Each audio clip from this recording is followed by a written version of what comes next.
on GreensboroSports.com, and talking to Bruce Mitchell today, back to the days of our radio discussions, probably close to 20 years ago now, going back quite a while. And today we're talking about Ric Flair, too. Ric Flair's health issues in recent days. It's kind of crazy. Ric Flair health issues kind of became a thing. While Rick was sick and in the hospital in trouble, the interest was huge. He started getting well. People started kind of laying off a little bit. It was a major issue, though, when he got sick. Everybody started, well, not everybody, but quite a few people started following this. Even on some of the major news outlets, they picked it up, and it's been written about in Sports Illustrated. It's been on ESPN, who I think his 30-30 is due out pretty soon. But Ric Flair is back, and he's doing better. But, boy, he was close to being gone, wasn't he, Bruce? He was close to being gone, yes. It was really rough, and it's not, I think things have stabilized for him, but he's not out of the woods yet. I mean, there's issues and rehabilitation to go through, and it's good to hear his voice. I mean, it's good to see him talk.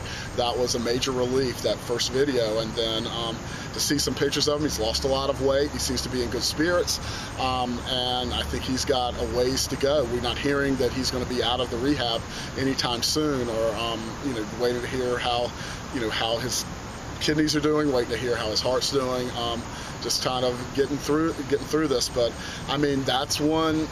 I mean, I think people look at him and go, the great entertaining Ric Flair, and kind of forget that, and the nature of professional wrestling, kind of forget that I don't think anybody's been thrown up in the air and dropped on their back more times in the history of the world than Ric Flair. That's a tough guy that lived quite a lifestyle, between horrendous traveling and working in the ring, having that best match every night for a lengthy amount of time, lots of hour Broadways, lots of, and then, living the life, living the Nature Boy Ric Flair, world champion, closed the bars down, buy everybody a drink, life for many years, and still holding on to it past,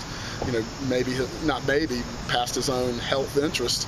The constitution of that guy had to have been, even before the age of 68, I mean, had to have been pretty strong. So what the people saw in the ring was pretty much what it was like outside the ring, too, wasn't it? He lived the life, he lived the gimmick, no doubt about it. And a lot of the wrestlers did, but he did at a very, high level. And so, we all change, we all age, and things catch up. I think people thought it would never catch up with Ric Flair because it always seemed like he kept going along and never had problems. All of a sudden it hit, and it hit hard, and it was like a multi-problem, multi-issues with his health. I think multi-organs, it was very multi-problem. close. I mean, it was not a good thing, and I think that there's been all kinds of indications and situations where I mean, I think Ric Flair, if he hadn't have gotten into these jams that weren't huge jams, but they were jams, and if he hadn't, if the reputation, he hadn't hurt his own reputation by living kind of the, an unfocused financial life and an unfocused life in a lot of ways, he would have been more of an icon in our area, more of an icon here in North Carolina, here in the Triad, and he still is. But I think that he would have been able to sit back and really, he would have had the lottery job for a long time. He would have had. He had some political influence at one time. Coca-Cola, and he had political influence. Huge with Sue Myrick out of Charlotte, and huge with some other people in the political arena too. Governor Campbell and the former Governor Campbell in South Carolina, and I think that there's some he got some dirt on him, but as far as the reputation went, and but he also has that credibility with athletes, with major athletes, and he's very happy to have that, and he's just being so forthright, so self-confident, and how he portrayed it with the rich guy gimmick. He is a cultural icon for the hip-hop community. I mean, and the funny thing is that cultural icon system kind of came together in recent years because the younger people started to see this guy. All the older people knew who he was, but the younger people found out who he was through the so-called lifestyle, the way he lived and the way he carried on and the way he talked. And the woo is in almost every professional sports baseball stadium across the country now. I mean, all of his stuff gets brought in, and the public buys into it, and they use it, and they like it. Yeah, I think that's definitely there. That's definitely part of what it is. But there's living the gimmick, and then there's being in better health, and sometimes you extend that gimmick a little bit too much, right? You'll go a little bit too far.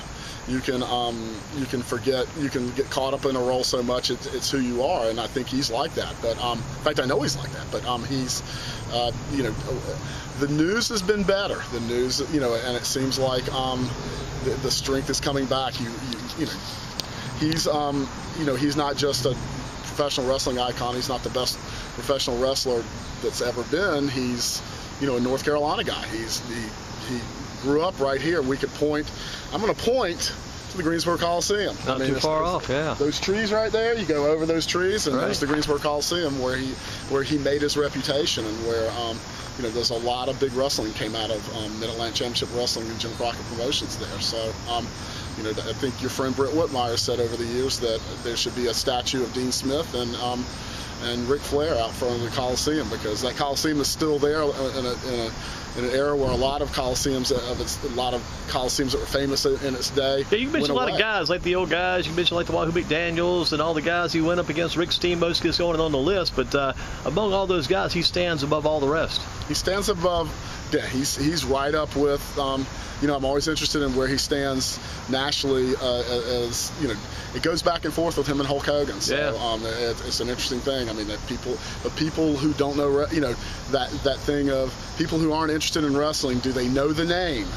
Can they tell you something about that personality? And he's made it to that list. I didn't know that he would make it to that list, but he's made it to that list. And you know, he changed his management. He fired his management. He sure did. Was that to do to part the way the medical issues were explained and sent out to the public, the way to the media? That has to do with that, I think. In fact, I know so. Yeah. And I think that was part of it. And you know, and the family wasn't all that happy, and I think there's been some frustrations over the years. I have to say though, I think the job of managing Ric Flair would be a tremendously challenging one in many ways. So that's, you know, I'm sure that's part of it too. But yes, I think that Ric Flair cut a promo on the nurse. That tweet that went out, I think that was you know, people who do things for people who run public relations companies sometimes lose track of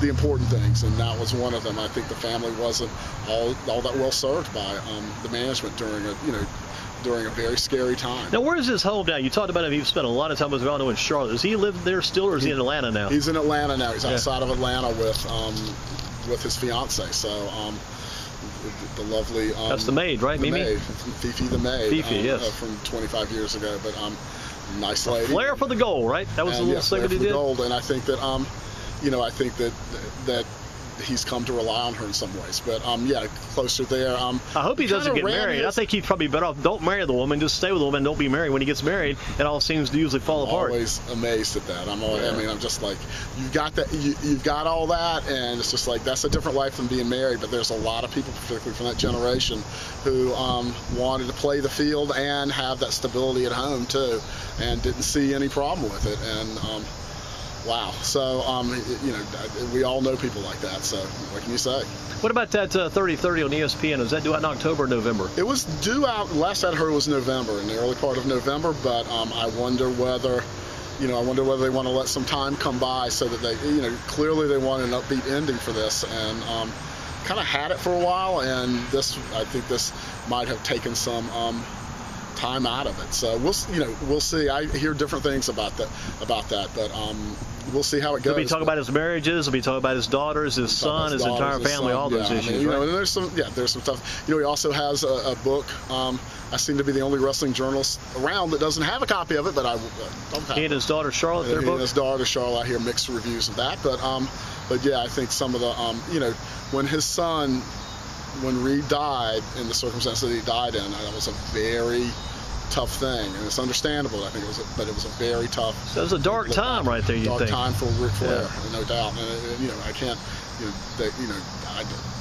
I've had students who have passed away, and that's hard enough. I can't imagine under the circumstances that he did that. Well, one of your students left town, and he moved out. It was G Patterson went to Georgia, so Kenji left. He was here last year kicking for the Dudley Panthers. I just saw his mom. So Kenji took off. They said he went to Georgia. Is the word we got. Him and his dad. Oh my gosh. Yeah, so Kenji would have moved. Yeah, I gotta say, not kicking for Dudley now. And Dad put some stuff up on GreensboroSports.com. He was very positive about it. We had a nice conversation about that, and you and GreensboroSports.com. It was funny how we began to promote Kenji. All of a sudden, Kenji was a household name. I was going to go see him. Yeah. Kenji was a cool kid. I wish him the best. I hope he gets that college scholarship and kicks his way into his future. I mean, I really like that. And I just saw his stepmom. Yeah. Just talked to her this summer. I didn't know that. The word is that they disappeared. Yes, went to Georgia.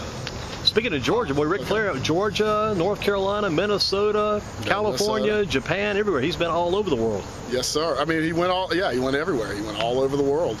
Wrestlers at a top level, particularly in that era, went everywhere. And, WWE wrestlers do that too. And now you've got this international group of, because of how travel is and because of how social media and communication is, you have this group of, you can make a name for yourself as an independent wrestler and wrestle all over the world. I mean, Darius Lockhart, who's just graduated from UNC Greensboro, 2 degrees, good job in Charlotte, and trained with some of the Wigan trainers, I believe, in England, and is been in a lot of different places, and working with a lot of guys. So you talk about local guys, you can do that. And of course, the big local news. The big local news, right? No, I don't.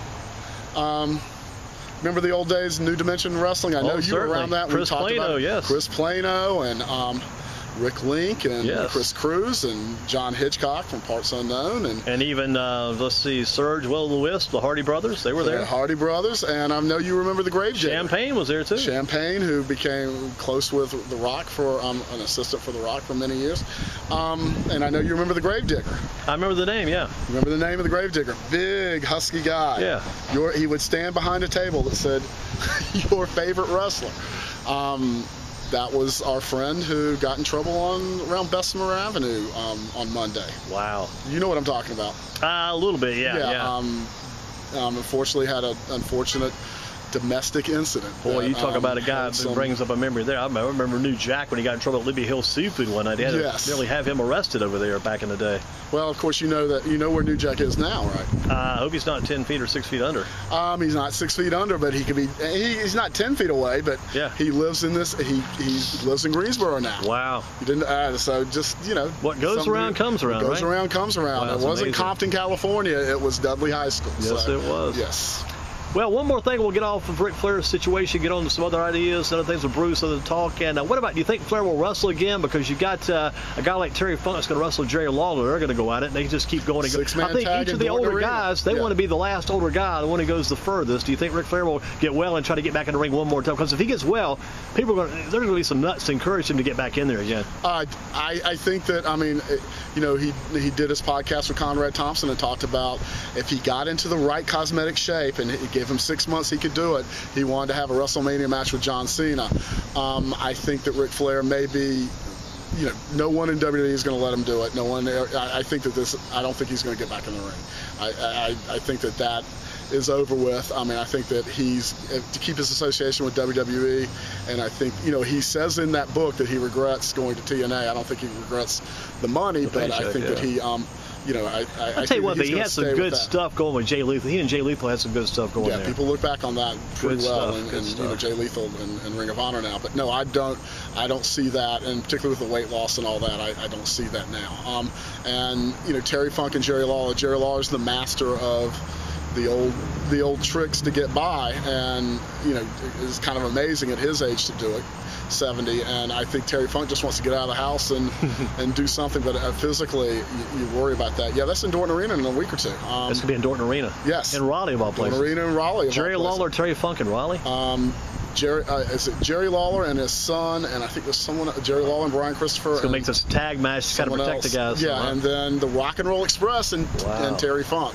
So wow, 6-man tag team. It was. I have gone to Dorton Arena since they started doing those shows, and it was quite the memory. And the best part about Dorton Arena was not the best part, but the part that you walk in. They really do have it the old way. You smell the popcorn. Mm-hmm. You can see they've really kept the place up. A legendary architectural marvel and old wrestling venue on the state fairgrounds. But the other thing they have done is kept the tradition of no air conditioning and no heat, so it is hot as hell in there. So it'll be nice and crisp in the winter too then. Yes, it'd be nice and crisp in the winter. Let's take a break. We'll come back with some more crispy talk with Bruce Mitchell, Pro Wrestling Torch, after this.